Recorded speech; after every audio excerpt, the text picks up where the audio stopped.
Un mundial de fútbol en medio de guerras. La Copa del Mundo se disputa en Canadá, Estados Unidos y México, en un momento en el que las tropas estadounidenses reanudaron sus ataques en contra de Irán y los iraníes atacan a varios países del Golfo. No solo se trata de conflicto, el endurecimiento de las políticas migratorias estadounidenses ya han afectado el ingreso para este evento deportivo. Estados Unidos, por ejemplo, rechazó la entrada al país del árbitro somalí Omar Artan, quien fue premiado como el mejor árbitro masculino de África en 2025. Las restricciones también han golpeado a otras selecciones, como las de Irán, Marruecos y Escocia. Mientras Gianni Infantino, el presidente de la FIFA, sostiene que esta será la Copa Mundial más grande, más inclusiva y la mejor de la historia, fueron sus palabras textuales. Pero puede ocurrir lo contrario, puede ser esta la más politizada, la más costosa y la más calurosa. Y como es el show de la geopolítica en este Mundial 2026, es lo que discutimos en el debate de France 24. Yo soy María Clara Calle y conmigo hoy tenemos a tres invitados. Nos acompaña Juan Pupiales, enviado especial de France 24 a Los Ángeles, California, que es precisamente una de las 16 sedes del Mundial. En nuestro plató aquí en Bogotá nos acompaña Andrés Dávila, politólogo, maestro y doctor en Ciencias Sociales. Además es profesor titular del Departamento de Ciencia Política de la Pontificia Universidad Javeriana y columnista del medio colombiano Razón Pública. Y también está con nosotros Adrián Tuninetti, abogado, internacionalista y especialista en deporte, fútbol y organizaciones deportivas internacionales desde la globalización y la transnacionalidad. Él también es profesor y directivo en la Universidad Nacional de Córdoba en Argentina y en la Universidad Blas Pascal. Y nos acompaña precisamente desde esa ciudad argentina, Córdoba. Y antes de comenzar nuestra conversación, invito a toda nuestra audiencia a que nos siga en redes sociales. Estamos como @France24_ES. Mi cuenta personal es @MariaClaguirre. Y también pueden repetir este episodio o escuchar cualquiera de los demás del debate de France 24 en español a través de Apple Podcasts, Spotify, Deezer y TuneIn. Juan, comienzo con usted. Como decía, usted está en Los Ángeles. Además de ser una de las sedes, es la sede donde Irán va a disputar los dos primeros partidos. ¿Cómo se siente ese ambiente, no solo deportivo, sino también vinculado con la política allí? Poquísimo, María Clara, lo que hemos visto relacionado al fútbol todavía en esta sede. Recordemos, Los Ángeles, concretamente el estadio de Inglewood, es la sede de 8 encuentros en este mundial. Es una de las sedes más importantes que tenemos en esta Copa y en donde Irán va a jugar 2 de sus 3 partidos de esa fase de grupos. Aquí donde tiene un valor especial que juegue la selección iraní, porque en el condado de Los Ángeles es donde reside la comunidad iraní más grande fuera del territorio de la República Persa. Estamos hablando de en torno a unos 200.000 iraní estadounidenses radicados aquí en Los Ángeles, y sin embargo es muy poco lo que hemos visto de ambiente de fútbol. Esta mañana encendíamos la televisión para ver las noticias en Estados Unidos. Hablaban de la guerra de Trump con Irán, hablaban del dato de la inflación que genera mucha preocupación en torno al precio de la gasolina, y la única mención en deportes que se hablaba aquí en 2 cadenas estadounidenses era la victoria de los New York Knicks contra los San Antonio Spurs en las finales de la NBA y esa histórica remontada que vivimos anoche en el Madison Square Garden. Y Juan, quiero preguntarle, este no es la primera Copa del Mundo que usted cubre como periodista. ¿Qué ha sentido de diferente en este mundial respecto a los previos de ese vínculo con la política? ¿Es quizás este más politizado que los anteriores? No, yo diría que todos los mundiales vienen antecedidos por alguna controversia, algún clima extraño. Le pongo unos ejemplos. Qatar 2022, un mundial en el que estuvimos presentes en France 24, un mundial en donde mientras comenzaba el mundial el gobierno qatarí estaba reconociendo que hubo en torno a 400 muertos en las obras de construcción del mundial, y justo en medio de denuncias de que eran miles los muertos. Vámonos un poco más atrás, en Rusia 2018, un mundial que comenzó con denuncias de organizaciones como Human Rights Watch que aseguraban que el gobierno de Putin estaba aprovechándose del mundial para extrapolarse en el uso de las leyes y arrestar a opositores. Vamos más atrás, Brasil 2014, un mundial que recordemos comenzó con una movilización social gigantesca contra el gobierno por los recursos invertidos en la Copa Mundo. Podemos llevar ese debate incluso a los Juegos Olímpicos. Lo que quiero decir es que casi siempre ese tipo de eventos deportivos van precedidos por un clima de incertidumbre, de dudas en torno a si el país puede hacerlos, si es bueno hacerlos, si deja algún legado para la ciudad. Entonces hay un clima de pesimismo que yo diría que es casi siempre habitual en ese tipo de eventos. Juan, pues muchas gracias por su reporte y tomaremos precisamente algunos de los insumos que usted plantea para continuar la conversación. Y lo hago ahora con usted, Andrés Dávila. Nuestro periodista decía que estos eventos deportivos siempre o casi siempre están precedidos de críticas, de tensiones políticas. ¿Qué de diferente o qué de igual nota usted en esta Copa 2026? Yo creo que es muy importante no olvidar que el deporte en general y el fútbol en particular es un fenómeno social complejo, un fenómeno social que toca a multitudes, en donde están comprometidos muchos recursos, en donde la decisión de quién es la sede ha pasado por peleas políticas, a veces por hechos de corrupción. Entonces, inevitablemente, pues los mundiales, los Juegos Olímpicos están un poco antecedidos de esas situaciones. Lo novedoso hoy es que está todo como al mismo tiempo, pero me pongo a pensar un poquito y se devuelve uno a cómo sería el Mundial de Italia luego de los Olímpicos en Alemania, o cómo serían los mundiales post-guerra mundial en Brasil y en Suiza, o en Argentina con la dictadura, o lo que el corresponsal acaba de señalar, que me parece que es muy pertinente.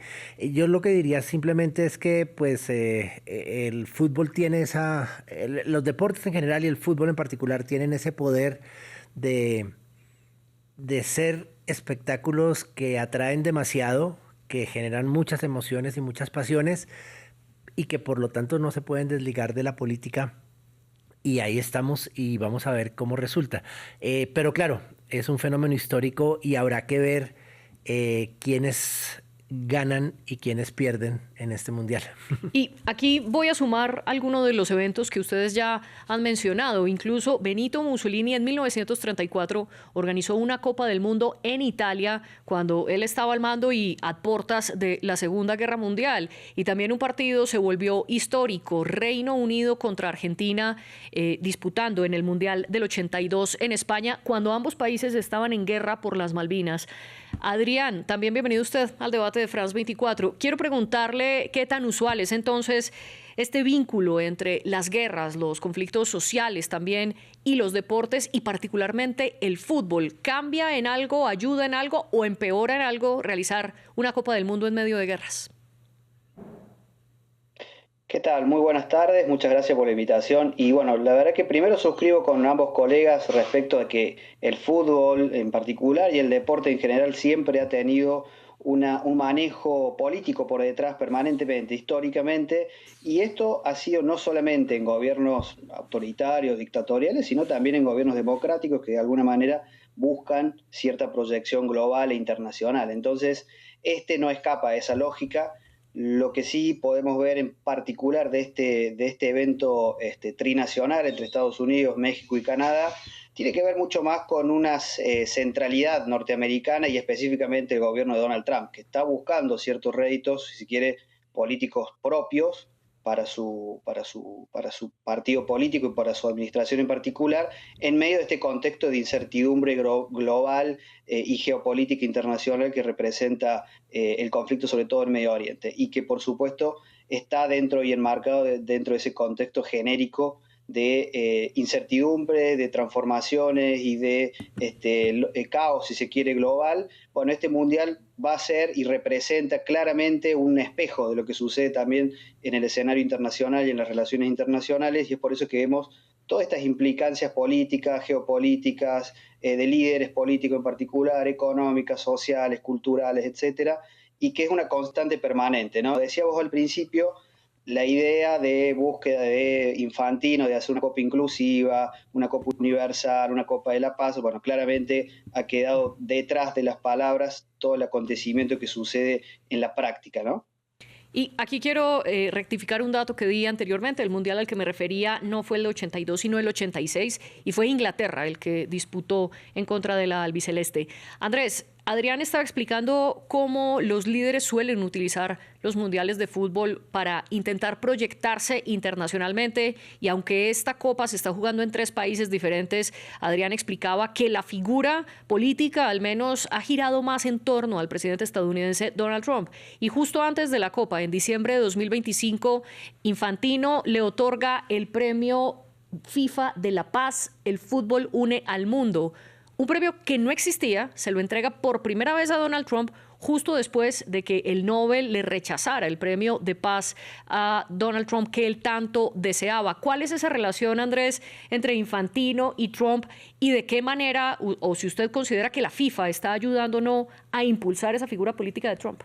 Yo lo que diría es que sin duda es muy interesante la evolución de los presidentes de la FIFA, pero que el que tiene una mayor conciencia de la importancia y potencial político de esa organización es Infantino.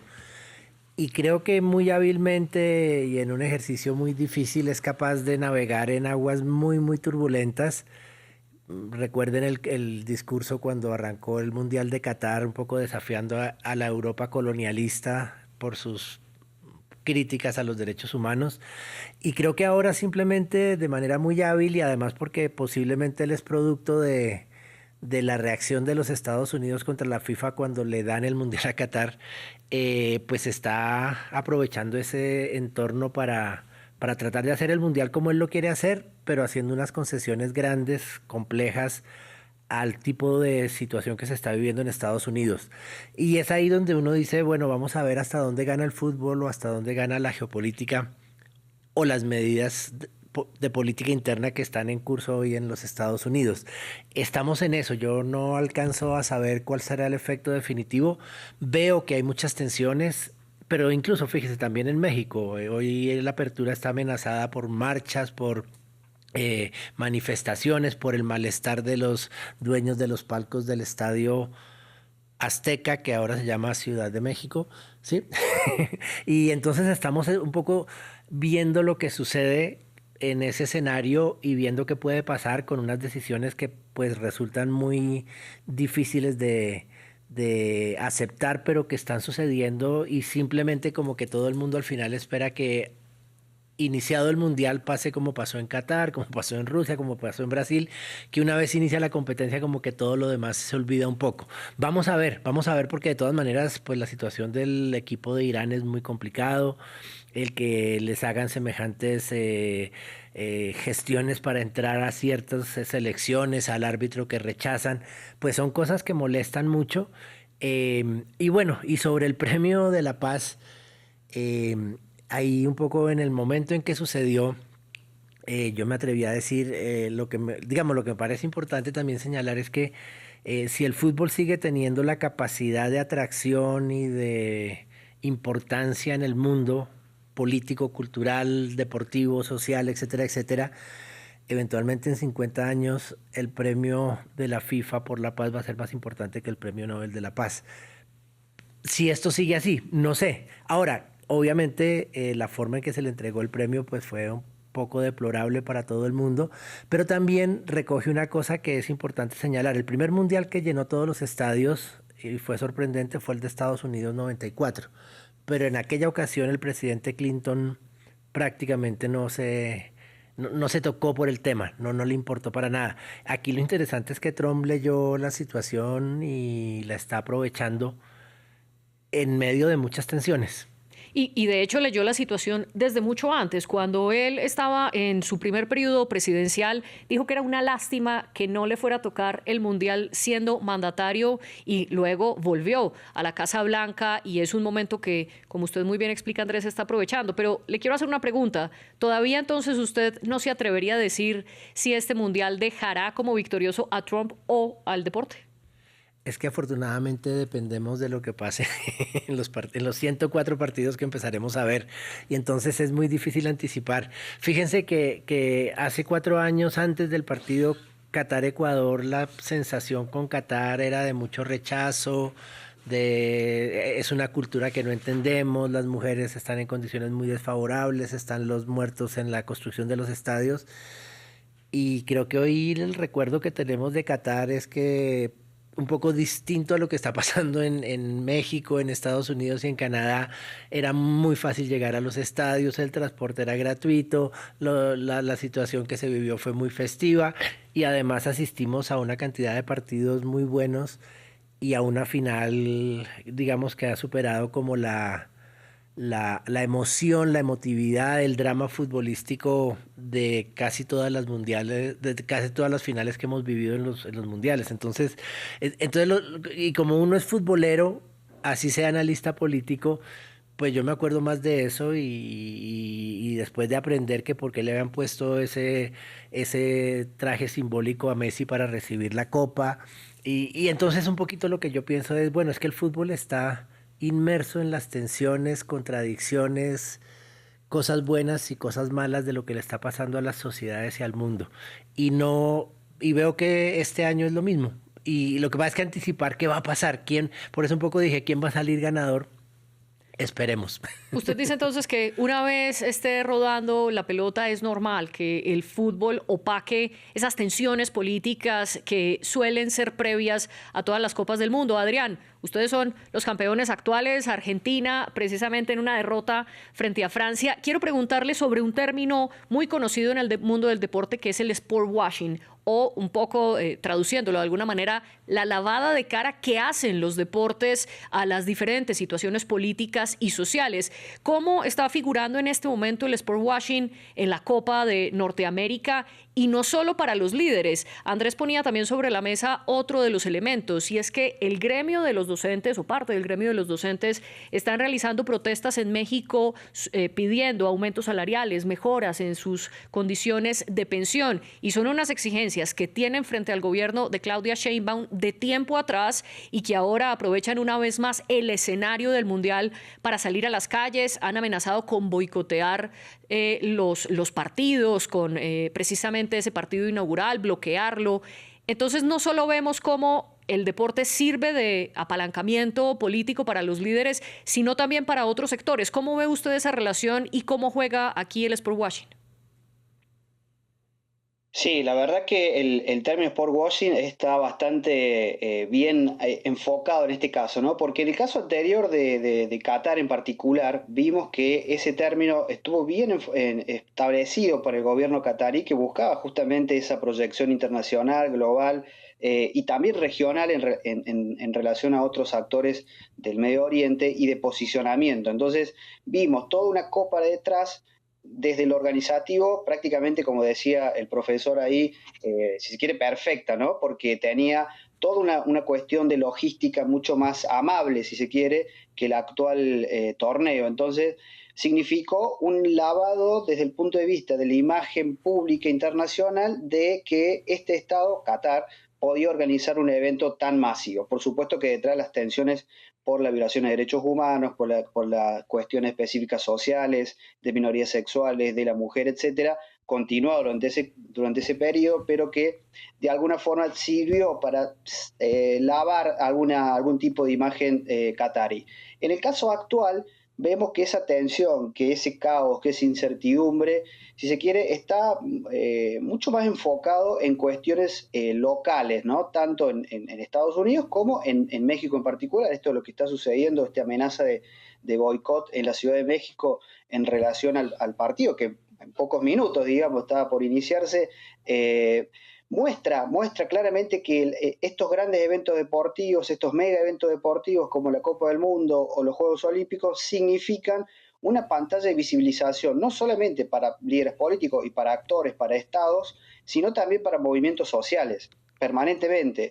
Un ejemplo claro que podemos ver en el caso nuestro aquí en Argentina, el Mundial 78 significó no solamente que lo que buscaba el gobierno dictatorial de ese momento, lavar la imagen de Argentina en el mundo, pero del otro lado significó que, por ejemplo, organizaciones de derechos humanos como las Madres de Plaza de Mayo pudieran empezar también a visibilizarse globalmente y que de hecho al año siguiente, el año 79, la Comisión Interamericana de Derechos Humanos vino a la Argentina para relevar lo que sucedía en materia de derechos humanos. Entonces, en definitiva, este gran evento, estos fenómeno que significan los eventos deportivos tan masivos, es una plataforma de visibilización global que puede salir de algún punto de vista, si se quiere, de manera beneficiosa, pero por el otro lado también representa grandes riesgos, no solamente para los estados, sino también para ciertos líderes políticos en relación a su política interna en particular y también su proyección internacional desde el liderazgo de este mundo tan incierto y este sistema internacional en el que estamos insertos actualmente. Entonces, acá también quería traer la imagen un poco lo que habla el profesor en relación al rol de la FIFA, ¿no? Un rol bastante de hipocresía, si se quiere, en relación no solamente a Infantino, sino también a la institución en general, porque, y hablabas al principio, ¿no? Lo que está sucediendo, este recrudecimiento de la escalada bélica entre Irán y Estados Unidos, actualmente, a horas, a minutos de inicio del Mundial, entre una nación organizadora y la otra participante, bueno, representa entonces un momento bastante complejo del análisis geopolítico global y que se tensiona y que se refleja en este evento en particular. Y por eso vemos cada una de estas tensiones desde lo político, desde la seguridad, desde lo mediático, desde la narrativa de la opinión pública, como también desde el punto de vista estrictamente de los movimientos sociales que utilizan de alguna forma esta visibilización, esta pantalla global donde más de, no sé, 2.000 o 1.000 millones de personas se estima que van a ver esta Copa del Mundo, aunque sea un minuto a lo largo de su desarrollo. Y tomando un poco lo que hablaba el profesor también, bueno, a veces sucede que una vez que empieza a rodar la pelota, que empieza a rodar, a darse los partidos, un poco se olvida estas tensiones, aunque también vamos a tener que estar muy atentos a lo que suceda, sobre todo en Estados Unidos, ¿no? Esa política interna y antimigratoria tan fuerte que tiene el gobierno norteamericano, bueno, ¿cómo va a repercutir eso en la organización específica? Ya lo Adrián. vemos desde lo previo, ¿no? Con lo que sucede con la selección iraní. Sí, y ya vamos a adentrarnos en esas políticas sí. migratorias y las afectaciones que tiene el fútbol. Pero antes de pasar a ese tema, quiero preguntarle, usted habla de la hipocresía de la FIFA más allá de Infantino, mientras que Andrés recalcaba cómo han cambiado las políticas dependiendo de quién sea el presidente de la FIFA. ¿Cuál es el papel que ha jugado Infantino en todo esto, en la organización del Mundial en Norteamérica, en ampliar por primera vez este certamen? Se pasó de 32 selecciones, que era lo habitual, a 48. Por primera vez hay una nueva fase de eliminación, que son los 16avos, y los precios de las entradas a los estadios están exorbitantes, con precios de hasta $33.000 para la final, que se jugará en el MetLife en Nueva York. $33.000 casi que es la cuota inicial de una vivienda en muchos de los países que están jugando esa Copa Mundial. ¿Cuál es el papel de Infantino en todo esto? Y si usted considera, Adrián, que Infantino de alguna manera está impulsando, está presentándole lo que usted llama esa pantalla de visibilización para Donald Trump.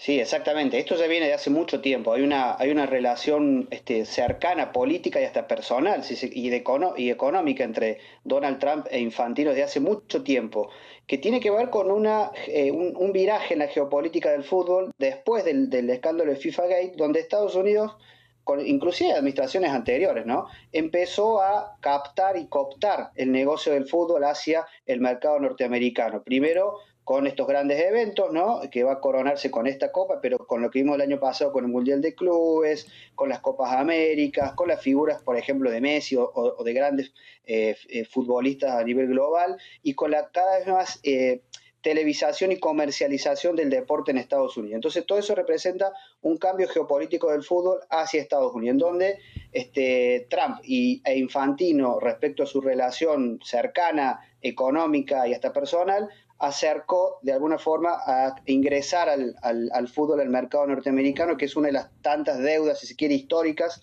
de la FIFA en relación a ese gran negocio, ese gran mercado comercialmente hablando, que es Estados Unidos. Entonces, se inscribe dentro de toda esa lógica en donde desde hace mucho tiempo, y que ha sido coronada con esto que hablábamos recién de esa entrega del Premio FIFA de la Paz, ¿no?, que es una relación personal, insisto, y que de alguna manera está alineado políticamente y geopolíticamente ambas figuras. De hecho, en su propia asunción de Donald Trump, en su segunda presidencia, estuvo sentado ahí en las primeras filas, o en la ONU trumpista también estuvo sentado en primera fila. Bueno, representan, insisto, todo un momento geopolítico y de alianzas políticas entre estas dos figuras para expandir en definitiva el negocio del fútbol, que en definitiva le trae réditos económicos a la FIFA y a sus patrocinadores.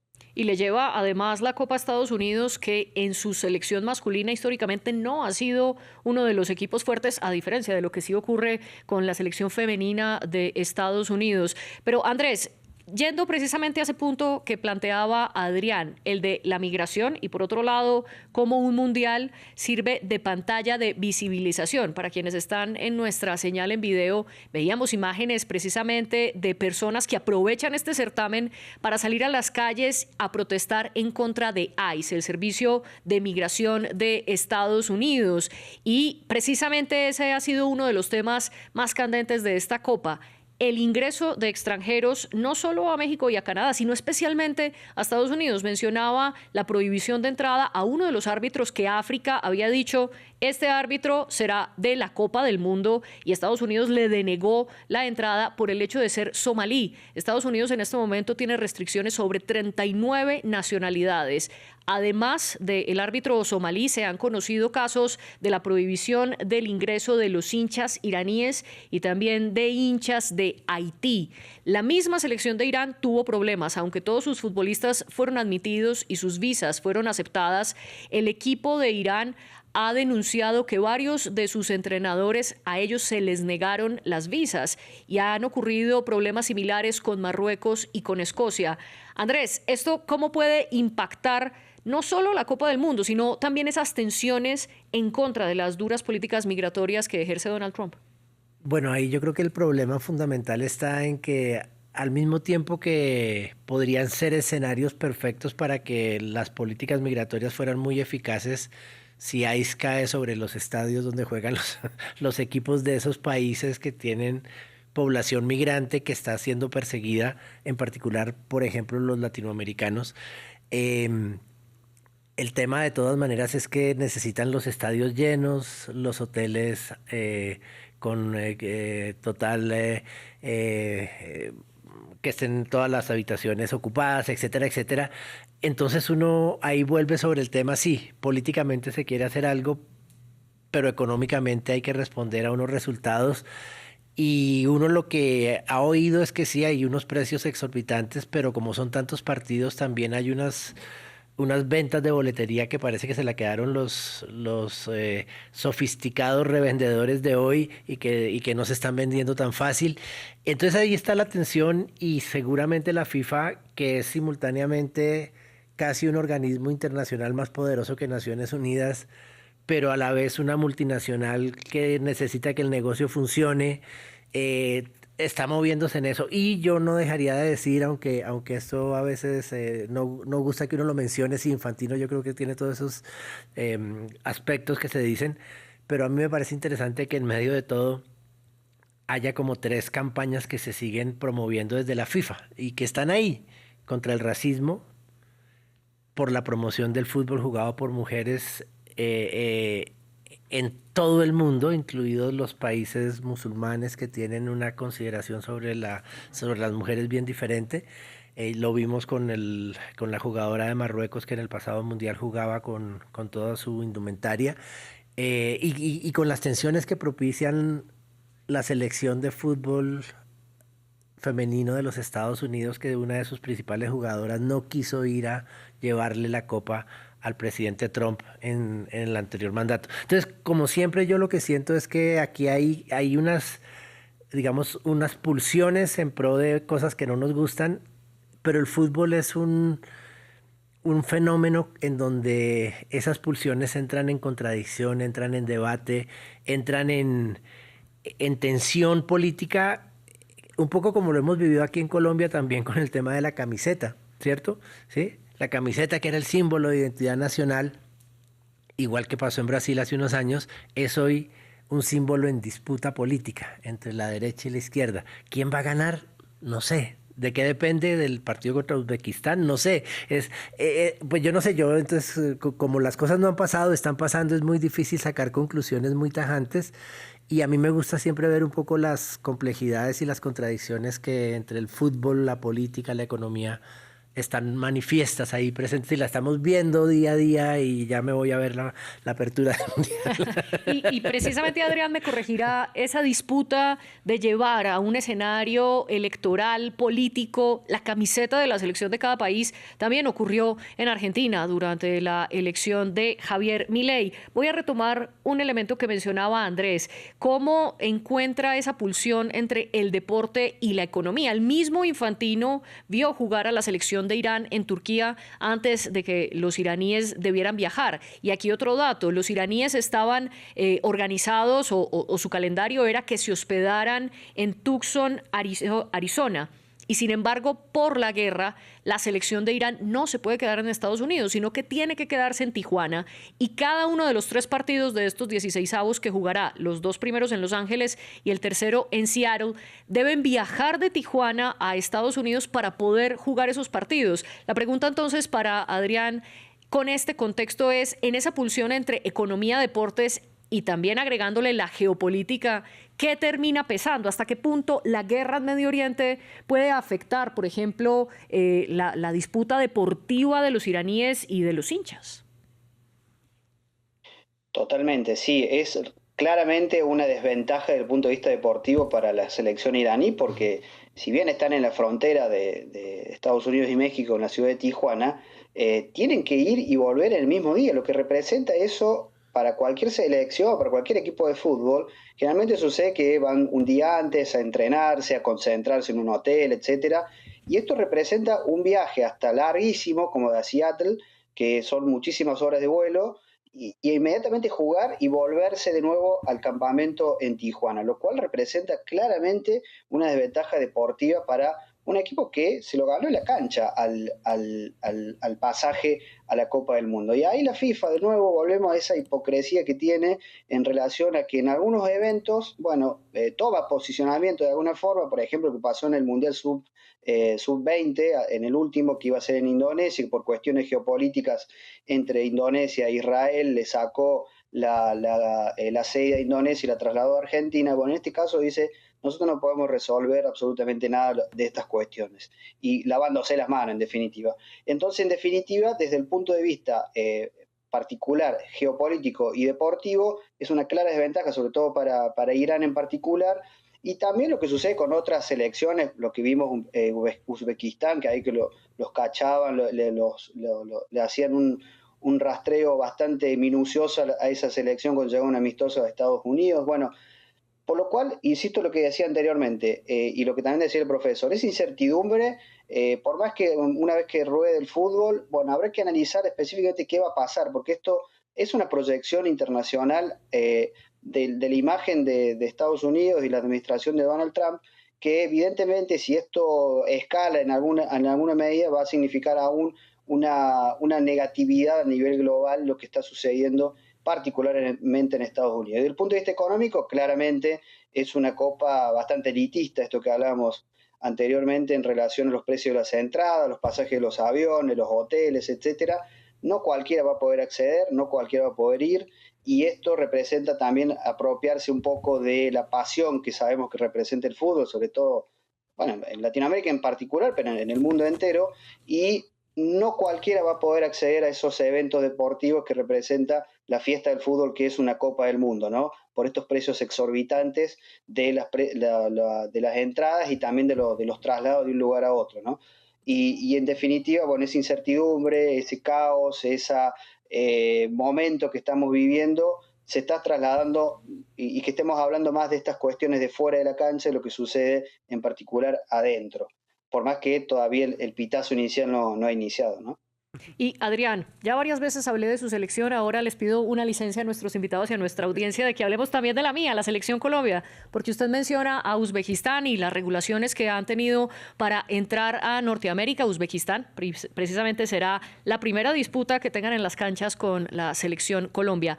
Andrés, a Adrián le preguntaba cómo la geopolítica puede afectar los deportes. A usted quiero preguntarle lo contrario, si los deportes pueden influenciar la geopolítica. Y se lo pregunto porque Donald Trump ha ordenado ataques en contra de Irán horas previas al inicio del Mundial. Sin embargo, justamente el mismo día que comienza el Mundial, ya lo decíamos en el conocido como Estadio Azteca en Ciudad de México, el presidente de Estados Unidos anuncia que ese mismo día está dispuesto a cancelar los ataques en contra de Irán. ¿Puede de alguna manera estar relacionado con la Copa del Mundo o para no hilar tanto, le amplío la pregunta, ¿hasta qué punto lo que pase en el Mundial puede ayudar a resolver conflictos? Puede ser, pero también pueden pasar cosas. Yo pienso varios asuntos. Creo que hay hechos que ya son muy claros. Mientras apenas empezó la guerra Rusia-Ucrania, Rusia inmediatamente fue sancionado, sacado de las eliminatorias y de hecho no está participando desde entonces en el Mundial. Pues Israel hizo todo lo que hizo con Palestina y no ha pasado nada. Y Estados Unidos ha hecho lo que ha hecho con Irán y no ha pasado nada. Eventualmente, de pronto, pues Trump, que es muy hábil en eso, esa amenaza, ese decir que va a atacar, que va a endurecer las medidas y después moverse un poco hacia alguna consideración más de negociación, pues puede tener que ver como con aprovechar el escenario del Mundial y tratar de, digamos, de quedar en una posición favorable ante el mundo. Pero vamos a ver, porque es que pues Trump es un poco difícil saber qué va a decir y qué va a hacer.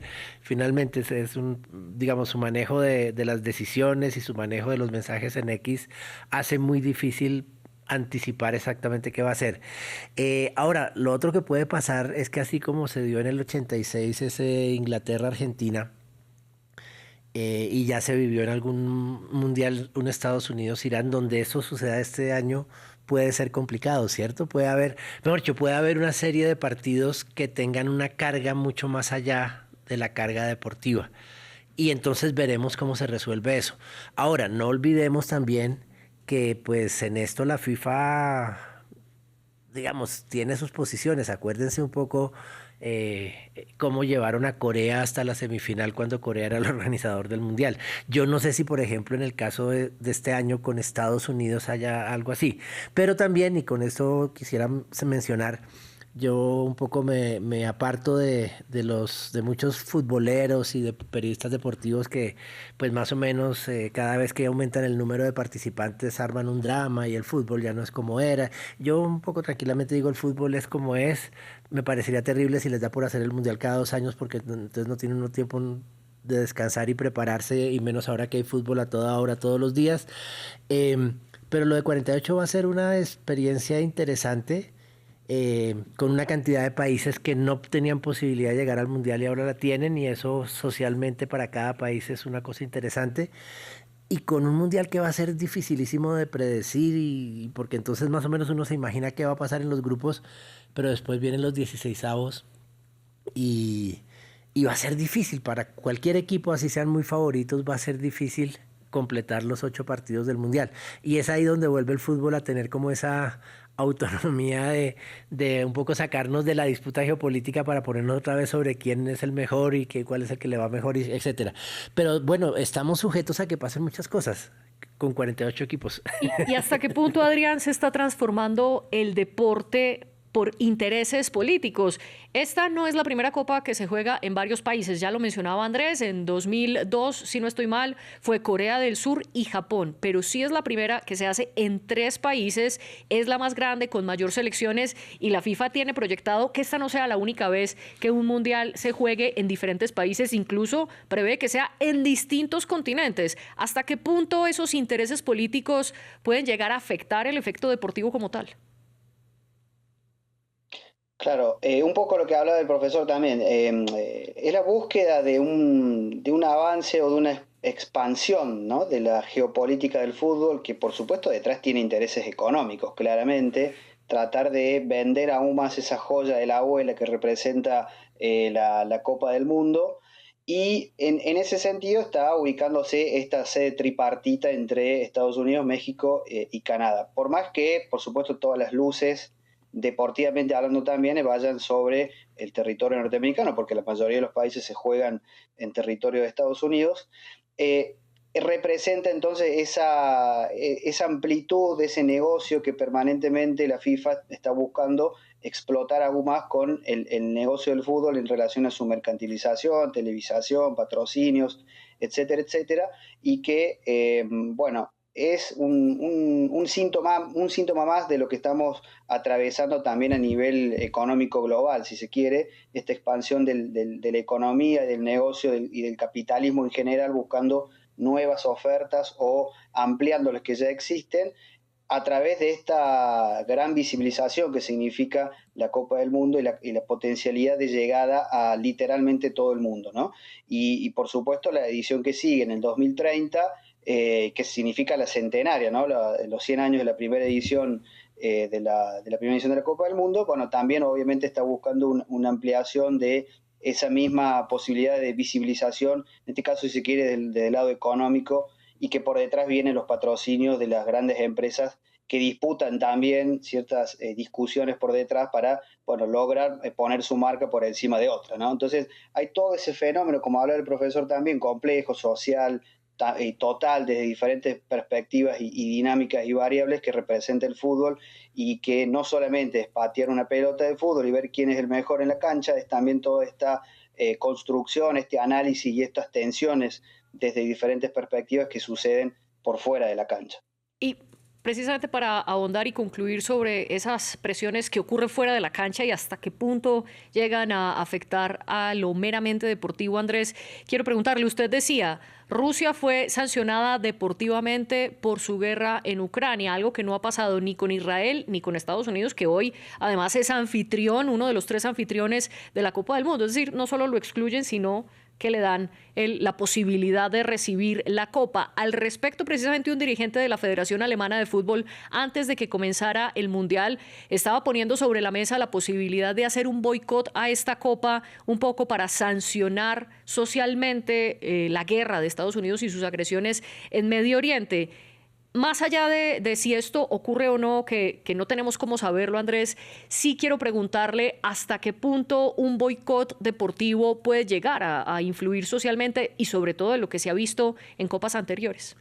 Pues ahí toca retornar a la época de la Guerra Fría y lo que pasó en varios Juegos Olímpicos que fueron boicoteados o bien por la Unión Soviética respecto de Estados Unidos o bien por Estados Unidos respecto de la Unión Soviética. Y habría que ver un poco el caso sudafricano que también fue muy interesante en su momento con toda la lucha contra se me fue la palabra. El apartheid. Contra el apartheid. Entonces, creo yo que digamos, a mí lo que me parece interesante de ahora es que creo que en este mundo en el que pasan tantas cosas que ya han venido pasando, pero pasan a una velocidad más grande, más rápida y como en más lugares del mundo, pues yo creo que en varios momentos hemos tenido la sensación de que el Mundial estaba en riesgo. Y sin embargo estamos a minutos de que arranque. Entonces ahí a mí lo que me impresiona es que sí, es decir, sí se habrían podido mover muchas más palancas políticas como para llamar al orden lo que está sucediendo, y no ha pasado.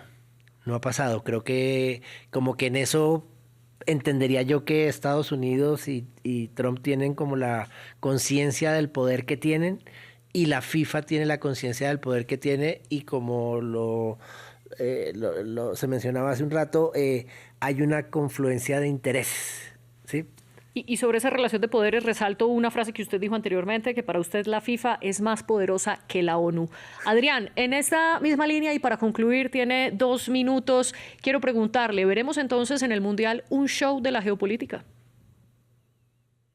Sí, absolutamente. Ya lo estamos viendo en la previa y creo que a medida que avance el torneo, ese show de la geopolítica va a estar cada vez más presente, ¿no? Y en particular de esos partidos y de esos circunstancias en particular, no solamente de delegaciones que van a disputar, sino también de delegaciones diplomáticas desde el punto de vista del fútbol y también desde el punto de vista de los aficionados, los hinchas que se presenten en los estadios. Entonces, esa geopolítica, esa tensión, esa incertidumbre, esa transformación global que representa hoy en día el escenario internacional, bueno, yo creo que también, como decía al principio, va a ser un espejo este evento en particular. Lo que pasa es que también este evento en particular tiene esa potencialidad de que llegue a todo el mundo, llegue a todas las personas del planeta, en donde muchas veces sucede que gran parte de la sociedad por ahí no ve permanentemente lo que sucede en el escenario internacional, pero que gracias, si se quiere, esta visibilización a lo que sucede en cuestiones en particular de alguna delegación o de algún futbolista en particular,